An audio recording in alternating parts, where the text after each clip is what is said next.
교회의 달력, 교회력으로 이번 주간을 고난주간이라고 합니다. 부활절을 앞둔 일주일의 기간으로서 이 기간을 가장 경건하고 엄숙하게 지내는 그런 한 주간, 그런 시간들입니다.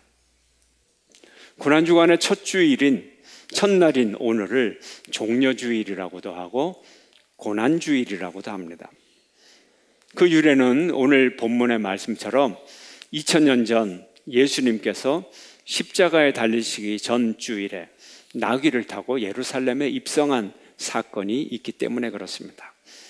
이때 군중들은 자기의 옷을 길에 깔고 마치 왕의 양탄자인 양 길에 깔고 종려나무 가지를 꺾어 흔들면서 예수님을 환영했습니다. 예수님을 구세주로, 예수님을 왕으로, 메시아로 열렬히 환영하며 환호를 했습니다. 후대에 와서 초대교회에서는 이날을 기념하기 위하여 이름을 종려주일이라고 붙이고 종려나무 가지를 흔들며 주일날 예배를 전후하여 시가 행진을 했다고 합니다. 오늘 본문을 보면 예수님이 예루살렘에 오신다는 소식을 듣고 많은 사람들이 호산나 이스라엘의 왕이여, 호산나 다윗의 자손이여 찬송하리로다 외치며 예수님을 환영했습니다. 모두 호산나 호산나를 외쳤습니다. 오늘 본문 13절 함께 읽겠습니다. 종려나무 가지를 가지고 맞으러 나가 외치되 호산나 찬송하리로다 주의 이름으로 오시느니 곧 이스라엘의 왕이시여 하더라. 여기서 호산나는 호시아 플러스 나 이런 뜻입니다. 호시아 나, 호세아 나 이걸 합해서 호산나 이렇게 발음을 하는 것입니다. 호시아, 호세아 구약의 예언자 이름하고 비슷하죠. 또 호시아, 여호수아 비슷하고 예수 이런 발음과 아주 비슷하죠. 예수아 역시 다 같은 단어입니다. 다 같은 발음입니다. 그래서 구원이라는 의미를 가지고 있습니다. 호시아, 구원, 나, 지금 호시아나, 호산나 지금 우리를 구원하소서 이런 의미를 갖게 되었습니다. 이런 의미를 가지고 있습니다. 예수님께서 갈릴리에서 큰 기적을 많이 베푸시고 여러 가지 구원의 행적을 베풀어 주셨습니다. 그리고 예수님의 인기가 너무 높아지자 이제 예루살렘에는 예수님을 죽이고자 하는 사람들이 생겨났습니다. 그들은 이제 모의하고 계획을 세워서 예수님이 예루살렘에 들어오기만 하면 예수님을 죽이겠다고 계획을 이미 다 세워놓았습니다. 그런데 예수님이 예루살렘에 들어오는 날 많은 사람들이 예수님을 둘러싸고 예수님 앞에서 옷을 깔고 종려나무를 흔들며 메시아를 찬양합니다. 구원자여 우리를 구원하소서, 지금 구원하소서 소리를 지르고 환호를 지릅니다. 그 군중들이 너무 많은 숫자였습니다. 그리하여 예수님을 죽이고자 하던 사람들은 이제 자기들끼리 이렇게 얘기합니다. 우리의 모의가 다 소용없이 되었구나. 우리를 따르는 무리보다 예수를 따르는 무리가 더 많구나. 온 세상이 다 예수의 편이 되었구나. 이렇게 낭망하는 모습을 우리는 볼 수가 있습니다. 하지만 이 군중들은 예수님을 잘못 보았습니다. 예수님은 병자를 고치시고 팔의 근육이 마른 사람을 고치시고 안진뱅이를 고치시고 중풍병자를 고치시고 맹인을 보게 하시고 중풍병자를 고치시고 많은 병을 고치셨어요. 귀신 들린 자를 고치셨어요. 떡 5개와 물고기 2마리로 5,000명을 먹이는 기적을 베풀어 주셨습니다. 이쯤 되면 그 인기가 하늘을 치솟을 듯 치솟을만 합니다. 더 나아가 예수님은 죽은 지 나흘이 되어서 무덤에서 썩은 냄새가 나는 나사로를 다시 살리셨어요. 엄청난 기적을 일으키셨습니다. 이 기적을 보고 큰 충격을 받은 사람들이 있죠. 가족들, 그리고 나사로를 장례를 치렀던 동네 사람들과 그의 친구들, 죽어서 나흘 되는 날 썩은 냄새가 나는 시체가 다시 살아나고 부활의 기적을 경험하게 됐어요. 얼마나 놀라운 소식입니까? 이 소식이 이스라엘 전역에 퍼져나갔던 것입니다. 사람들이 궁금했어요. 이것이 진짜인가? 그 죽었다가 살아난 사람이 있다면 한번 만나고 싶다. 마침 6월절 명절날 모든 사람들이 예루살렘에 모이는 날, 예루살렘에서 얼마 떨어져 있지 않은 불과 몇 킬로 떨어져 있는 바로 베단이라는 동네에 나사로를 보고 예루살렘에 가자. 그래서 이때 6월절은 마치 나사로의 집이 성지 순례의 한 장소가 된 양 나사로를 보고 예루살렘으로 들어가는 그런 사람들이 많이 생기게 되었던 것입니다. 그야말로 예수님의 인기와 나사로의 인기가 전국적으로 치솟아 올랐던 것입니다. 이제 이 능력 많으신 예수님이 로마의 압제로부터 이스라엘을 구원하리라, 로마로부터 이스라엘을 자유케 하리라, 해방케 하리라 기대를 가지고 있었던 것입니다. 그러나 이것은 오해였습니다. 예수님의 구원은 로마로부터의 구원이 아니라 참 생명을 얻게 하려는 참 생명의 메시아의 계획이 있다는 것을 알지 못했습니다. 사람들은 예수님을 피상적으로 알았어요. 복음의 내용을 피상적으로 이해하고 있었습니다. 오직 자신들의 목표를 위한 그 유익만을 앞세운 잘못된 열정을 가지고 있었던 것입니다. 불과 며칠 후 이들의 경솔한 열정은 예수님의 십자가 앞에서 다 식어버리고 그들은 다 도망가 버렸던 것입니다. 사람들은 로마 황제를 대신해서 이스라엘을 다스릴 강력할 왕을 요구했습니다. 하지만 예수님은 백성들을 섬길 겸손한 왕으로 오셨습니다. 겸손의 왕으로 오셨습니다. 사람들의 기대와 환호에 어울리는 권세자의 모습이 아니라 예수님은 이들의 잘못된 비전을 고치고 이들의 환상을 깨는 그런 모습으로 오셨습니다.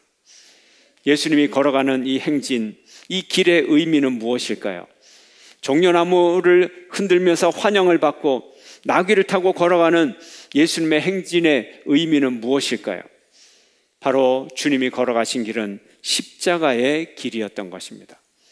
종려나무의 행진의 이 첫 걸음은 바로 십자가 행진의 서곡이었던 것입니다. 십자가의 길을 걸어가는 개막식이었던 것입니다. 만약 여러분이 이제는 다시 돌아올 수 없는 마지막 길을 간다면 여러분은 어떻게 그 마지막 길을 걸어가시겠어요? 무슨 옷을 입고 그 길을 걸어가겠습니까? 무슨 짐승을 타고 그 길을 가시겠습니까? 예수님의 예루살렘 입성은 죽음을 위한 입성이요, 십자가를 위한 출발이요, 그가 온 인류의 메시아임을, 왕임을 선포하는 입성임을 우리는 알아야 되는 것입니다. 그런데 그 누구도 이 위대한 예수님의 입성을 준비하지 않았습니다. 예수님은 이 중요한 순간을 스스로 준비하셨습니다. 예루살렘 가까이 감람산에 오신 예수님은 사랑하는 두 제자를 불러서 입성을 위한 준비를 시키시는 것입니다. 제자들에게 말합니다. 맞은편 마을로 가서 한 나귀와 또 나귀 새끼가 매어 있는 것을 보면 그것을 풀어 내게로 끌고 와라, 이렇게 말했어요. 나귀 새끼를 끌고 오라 그랬어요. 그런데 어떤 나귀 새끼냐? 아직 사람이 타보지 않은 나귀 새끼라는 거죠. 무엇을 의미합니까? 나귀 새끼는 나귀보다 작지요. 그러나 사람이 타보지 않은 나귀 새끼는 더 작은 나귀 새끼예요. 겨우 이제 자라서 사람이 겨우 처음 탈 만한 나귀 새끼. 그러면 사람이 타는 나귀 중에서는 가장 작은 나귀가 되겠죠. 바로 그것을 갖고 오라는 겁니다. 너무나 초라하고 너무나 우스꽝스러운 모습, 너무나 보잘것없는 모습. 예수님은 바로 이 보잘것없는 나귀 새끼를 타고 십자가의 길을 시작하셨던 것입니다. 누구든 사람은 인정받기를 원합니다. 높아지기를 원하고 권력을 갖기를 원합니다. 누구든 대접받기를 원합니다. 홀대를 받으면 나를 이렇게 대접할 수 있는가 섭섭해합니다. 하지만 예수님은 스스로 보잘것없는 대접을 선택하셨습니다. 왜요? 십자가의 길을 가셔야 했기 때문에. 예수님은 온 우주 만물을 다스릴 수 있고 강한 바람을 만드시고 바람이 한번 불면 모든 것을 날아가게 하실 수 있는 분이고, 예수님은 뜨거운 태양을 무기 삼으시고 그 열기로 모든 것을 태워버릴 수 있는 분이고, 위대한 천둥과 번개로 사람을 죽일 수도 있는 분입니다. 우박을 내려 벌을 줄 수도 있고 온 세상에 홍수를 내려 심판하실 수도 있는 분이십니다. 이런 만왕의 왕이신 예수님이 천하고 천한 작고 작은 나귀 새끼를 타고 길을 가시는 것입니다. 바로 이 길이 하나님의 길이요, 이 길이 대속의 길이요, 이 길이 용서의 길이요, 이 길이 은혜의 길이기 때문에 그런 것입니다. 예수님은 이처럼 겸손의 왕, 평화의 왕으로 이 땅에 오셨습니다. 예수님은 큰 군마가 아닌, 흰 군마가 아닌 어린 나귀를 타고 예루살렘에 입성하셨습니다. 이로써 세상의 환호에 어울리는 모습이 아니라 그들의 잘못된 환상을 깨는 모습으로 오셨던 것입니다. 세상의 왕은 어떤 왕입니까? 남의 피를 흘리고 군림하는 통치의 왕들입니다. 하지만 예수님은 평화의 왕으로 오셨습니다. 세상의 왕은 남을 무너뜨리고 일어서는 무력혁명의 권세들입니다. 그러나 예수님은 자기의 피를 흘리고 사랑의 혁명으로 이루는 새 나라를 만들기 위하여 오셨던 것입니다. 세상의 왕은 권력으로 자기 우상의 제국을 만드는 왕들이었습니다. 그러나 예수님은 자기 부정에 십자가를 지고 겸손과 평화의 왕으로 오셔서 이 땅에 하나님 나라를 이루시는 왕이었던 것입니다. 이런 예수님의 모습, 제자들조차 이해하지를 못했습니다. 16절 말씀 함께 읽겠습니다. 다 함께.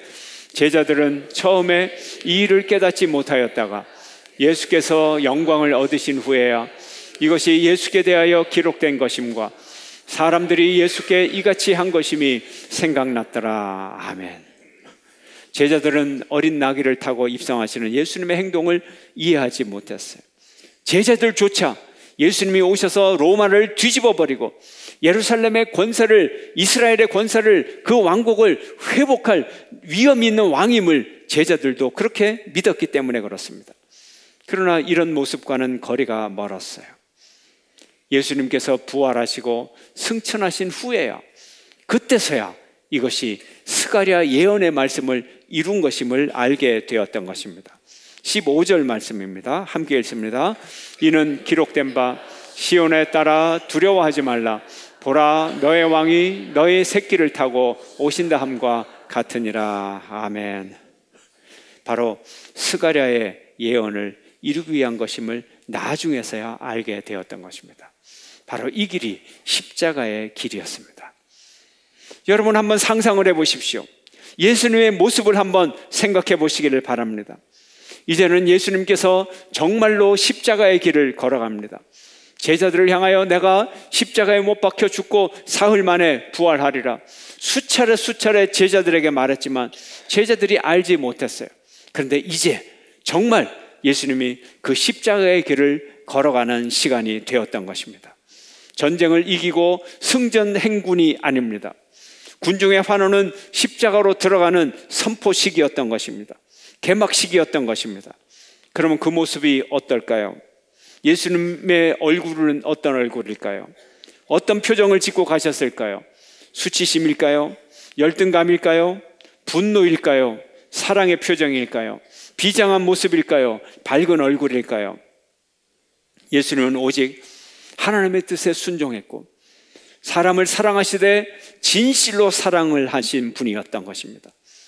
사람은 사랑하면 자기를 낮추게 됩니다. 자신의 모든 것을 줄 수 있게 됩니다. 목숨까지도 버리게 됩니다. 예수님은 사람을 사랑하셨습니다. 예수님은 십자가를 지향하는 삶을 살았습니다. 십자가 지향적 삶, 어떤 삶입니까? 십자가 지향적 삶이란 죽음 지향적 삶인 것입니다. 예수님이 2000년 전 어린 아기로 태어났을 때, 그때 이미 예수님의 운명은 십자가로 향해 있었습니다. 죽음을 향해 있었습니다. 죽기 위하여 태어난 인생이었습니다. 어떻게 십자가가 목표가 될 수가 있을까요? 어떻게 죽음이 인생의 목표가 될 수 있을까요? 왜 예수님은 죽음을 향해서 사셨을까요? 왜 예수님은 십자가가 그의 인생의 목표가 되었을까요? 그 답은 예수님에게 있지 아니하고 사람들에게 있습니다. 즉 예수님 때문에, 당신 자신 때문에 십자가로 가신 것이 아니라 사람들 때문에 예수님은 십자가를 향하여 걸어가셨던 것입니다. 무엇일까요? 사람들이 죽음을 향해서 살기 때문에 그렇습니다. 사람들의 삶이 죽음 지향적인 삶이었던 것입니다. 사람들이 죽음을 향해서, 사람들이 죽음을 목표로 살아가기 때문에 그렇습니다. 여러분, 죄악을 보십시오. 죄악을 보십시오. 사람들이 왜 죽음을 향해서 살지 않습니까? 그렇게 살아갑니다. 사람들은 죄악이 그렇게도 좋은가? 사람들이 죄를 저지르기 위해서 얼마나 피나는 노력을 하는지 모릅니다. 얼마나 치밀하게 죄를 짓는지 모릅니다. 사람들은 그 마음에 의도하고 계획하는 그 모든 것이 악한 것이고 타락한 죄인인 것입니다. 사람들의 마음속에는 죄악이 가득 차 있습니다. 예수님은 이렇게 말씀하셨어요. 한번 볼까요? 함께 읽습니다. 마음에서 나오는 것은 악한 생각과 살인과 간음과 음란과 도적질과 거짓 증거와 회방이니. 화면에 이 자막을 다시 한번 보세요. 마음에서 나오는 것이 뭐라고요? 악한 생각. 구체적으로 뭐라고요? 살인, 간음, 음란, 도적질, 거짓 증거, 회방. 이거 정말 악랄한 죄인 아닙니까? 극악무도한 죄인들의 생각 아닙니까? 어떻게 살인할 생각을 하고 간음할 생각을 하고 음란과 도적질과 거짓 증거, 회방의 생각을 하고, 정말 이런 인간이 있다면 악랄한 죄인입니다. 그런데 이 무시무시한 생각이 예외가 아니라 모든 사람이 이렇다는 거예요. 모든 사람의 마음속에서 나오는 것이 이렇게 극악무도한 죄라는 거예요. 우리가 사람들을 보면 어떻게든 치밀하고 어떻게든 죄악을 저질러 온 지나간 수십 년의 이런 행적들이 파헤쳐지고 드러나고 알려질 때 사람들은 정말 저 사람 감옥에 넣어야 된다고 치를 떨고 이를 갑니다. 정말 나쁜 사람이라고 합니다. 그러나 오늘 예수님의 이 죄인의 이 생각은 예외가 아니라 이 사람이 모든 사람의 거울이라는 거예요. 거울 속에 선 존재라는 거예요. 거울이라는 거예요. 우리 자신이 그렇다는 거예요.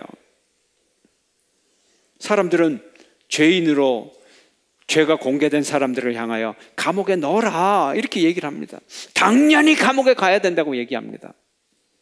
그 순간 우리 각자는 당연히 감옥에 갈 운명이 되는 것입니다. 그 사람이 거울이기 때문에. 당연히 거울을 향하여, 감옥을 향하여, 감옥을 목적으로 살아간 삶, 감옥 지향적 삶이죠. 죄악 지향적 삶이죠. 이것이 우리의 인생이라는 거예요. 사람들은 사필귀정, 인과응보, 콩 심은 데 콩 나오고 팥 심은 데 팥 난다고 말합니다. 죄를 향하여 살아가는 삶, 치밀하게 죄를 짓는 삶, 죄악을 위하여 그토록 노력하는 삶, 그 결과는 죽음이요, 그 결과는 심판인 것입니다. 집요하게 죽음을 향하여 달려가는 모습을 우리는 볼 수가 있어요. 이 모습이 바로 우리 자신들의 모습인 것입니다. 그러면 왜 예수님은 십자가를 향해서 살았을까요? 예수님은 왜 죽음을 향해서 가시나요? 예수님도 역시 사람들처럼 어리석기 때문인가요? 죄악 때문인가요? 예수님도 죄악을 짓기 위하여 그렇게 치밀하게 그 길을 목표 삼아 걸어갔던 그런 사람인가요? 아닙니다. 사람들은 죄악 때문에 죽음을 향하여 갔지만 예수님은 사람들을 사랑하기 때문에 죽음을 향하여 달려갔습니다. 사람들은 죄를 짓기 위하여 죄를 사랑해서 죽음을 향하여 달려갔지만 예수님은 죄악을 미워하기 때문에 죄악을 향하여 죽음을 향하여 달려갔던 것입니다. 어떤 한 나라에 종교성이 풍부한 그런 아주 사람들이 종교를 잘 믿는 한 나라가 있었습니다. 이 나라 사람들이 가장 중요하게 여기는 성지가 있고 이 사람들은 1년에 한 번은 반드시 성지를 방문해야 됩니다. 성지를 방문하지 않는 사람이 단 한 명도 없는 그야말로 종교심이 깊은 나라였습니다. 그런데 어느 날 성지로 가는 길에 지진이 나고 다리가 끊어지고 이 성지로 가는 길이 절벽이 되어버렸습니다. 많은 사람들이 성지를 순례하기 위하여 출발을 했습니다. 앞에 가던 사람이 보니까 이 길이 절벽이 되어버렸어요. 절벽입니다. 뒤를 향하여 소리를 지릅니다. 여기 절벽이에요. 오지 마세요. 그러나 그 소리가 뒤에서 들리질 않습니다. 많은 사람들이 인산인해를 이루며 성지를 향하여 걸어가고 있습니다. 계속 걸어갑니다. 절벽 앞에 도착하면 사람들이 어찌할 수 없어서 절벽 밑에 떨어져서 죽음을 경험하게 됩니다. 한 사람이 이것을 미리 알았어요. 사람들을 향하여 외칩니다. 여기에 절벽이 있습니다. 더 이상 가면 안 됩니다. 더 이상 가면 안 됩니다. 그러나 사람들이 그 소리를 듣지 않아요. 아니, 더 빨리, 내가 하루라도 빨리 성지에 도착해야지. 미루면 어떻게 돼? 오늘 밤에 우리가 어디서 먹어야 돼? 빨리 가야 돼. 그 소리를 듣지 않고 계속 앞으로만 달려갔습니다. 이제 이 사람은 참지 못하고 죽음의 절벽이 있는 그곳을 향하여 달려갑니다. 그리고 계속하여 외칩니다. 이곳은 절벽이다. 죽음이다. 이 사람이 절벽에 도착했습니다. 더 크게 외쳤습니다. 그러나 사람들은 이 사람을 밀어내 절벽 밑에 떨어지게 됩니다. 이 사람은 죽었어요. 그러나 사흘 후에 다시 살아났습니다. 절벽 밑에 떨어진 이미 죽은 자들을 다시 살려내기 시작합니다. 이것은 우화입니다. 제가 지어낸 우화입니다. 이 우화에 등장하는 이 한 사람, 예수님을 의미하고 이 우화에 등장하는 성지 순례를 떠난 사람들은 인류를 의미합니다. 나름 하나님을 잘 섬긴다고 했지만 이들은 죄악을 향하여 달려갔던 것입니다. 여기에 모르고 죽는 죽음과 알고 죽는 죽음의 차이가 있습니다. 모르고 자기 죄 때문에 죽는 죽음과 알고 타인을 살리기 위해 죽는 또 다른 죽음이 있는 것입니다. 여기에 이 차이가 있는 것이에요. 이것이 보통 사람들의 죽음과 예수님의 죽음의 차이였던 것입니다. 예수님은 한 명의 병졸도 거느리지 않았습니다. 세상 모든 사람이 가진 부와 권세도 갖지 않았습니다. 평생을 고난받으시고 핍박받으시고 가장 비참한 십자가의 죽음을 당하고 돌아가셨습니다. 예수님은 세상을 지배할 만한 그 어떤 것도 갖지 않았습니다. 그를 따르는 제자들도 아무것도 갖지 않았습니다. 그러나 바로 이 예수님을 믿어야 우리는 영생에 이르게 되는 것입니다. 우리의 구원은 세상의 권세가 아닌, 세상의 부가 아닌 하나님의 능력에서 나오는 것임을 믿으시기를 축원합니다. 어린 나귀를 타신 예수님, 그분의 겸손한 의미를 아시기를 바랍니다. 낮아짐의 능력을 경험하시기를 축원합니다. 예수의 십자가의 길을 따르는 제자가 되는 여러분 되시기를 축원합니다. 십자가의 보혈의 능력을 덧입어 하나님 나라를 이 땅에 이루는 저와 여러분이 되시기를 주의 이름으로 축원합니다.